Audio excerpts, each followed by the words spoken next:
Hi guys, ఇది మన అమ్మ ప్రేమలో 10th ఎపిసోడ్.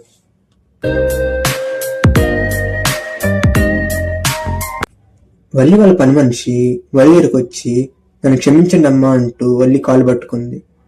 వల్లి ఏమైంది అని అడిగింది. అసలు ఏమైందంటే, ఆ రోజు వల్లి అండ్ స్వప్న మాట్లాడుకుంటున్న ఫోన్ కాల్ విని ఆ పని మనిషి వెళ్ళి అఖిల్తో చెప్పింది. అఖిల్ కూడా ఆ ఫోన్ కాల్ ని విన్నాడు. ఆ మాటలకి అఖిల్ గుండె పగిలిపోయినంత పనైంది. ఆ మాటలు విని వల్లి పరిగెత్తుకుంటూ అఖిల్ రూమ్ లోకి వెళ్ళింది. వాళ్ళు అఖిల్ ని ఇల్లంతా వెతికారు, కానీ అఖిల్ ఎక్కడా కనపడలేదు. అండ్ అఖిల్ రూమ్ లో వల్లికి కొన్ని డాక్యుమెంట్స్ అండ్ ఒక లెటర్ దొరికింది. ఆ లెటర్ లో అఖిల్ ఇలా రాస్తున్నాడు: నాకు తెలుసు నువ్వు నా సొంత అమ్మవి కాదు అని, కానీ నాకు మాత్రం అమ్మ అంటే నువ్వే. ప్రపంచంలో ఏ తల్లి తన కొడుకుని చంపాలి అని అనుకోదు. నువ్వు ఇప్పుడు నన్ను చంపాలి అనుకోవచ్చమ్మా, కానీ నువ్వు రిలే అయిన రోజు చాలా బాధపడతావు. నువ్వు బాధపడితే నేను చూడలేను. ఆ బాధ కారణం నేనే అంటే అస్సలు భరించలేను.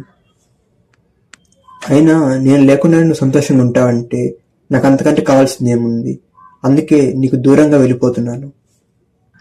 నీ ఆస్తిని నీకే ఇచ్చేస్తున్నా అమ్మా. ఇట్లు నిన్ను ఎప్పుడూ ప్రేమించే నీ కొడుకు అఖిల్. అఖిల్ వల్లి అప్పులన్నీ సెటిల్ చేశాడు. ఆస్తి మొత్తం వల్లికే ఇచ్చేశాడు. ఆ డాక్యుమెంట్స్ చూసి వల్లి బాధతో విసిరేసింది. కొడుకు దూరమయ్యాడని ఆ తల్లి మనసు ఎంతో విరువలాడిపోతుంది. వల్లి ఏడుస్తూ అక్కడే కింద కూర్చుంది. సరిగ్గా అప్పుడే వల్లి ఫ్రెండ్ స్వప్న అక్కడికి వచ్చింది. గాలికి ఆ డాక్యుమెంట్స్ స్వప్న కాల్ దగ్గర పడ్డాయి. ఆ డాక్యుమెంట్స్ చూసి ఆస్తి మొత్తం వల్లికి వెళ్ళిపోయిందని వెర్రి కోపంతో స్వప్న గట్టిగా అరుస్తుంది. ఆ అరుపులకి ఇల్లంతా కంపించింది. నెక్స్ట్ ఏం జరిగిందో మనం నెక్స్ట్ వీడియోలో చూద్దాం. Thanks for watching my video, and please do like, share and subscribe our story narrator Instagram page. Thank you.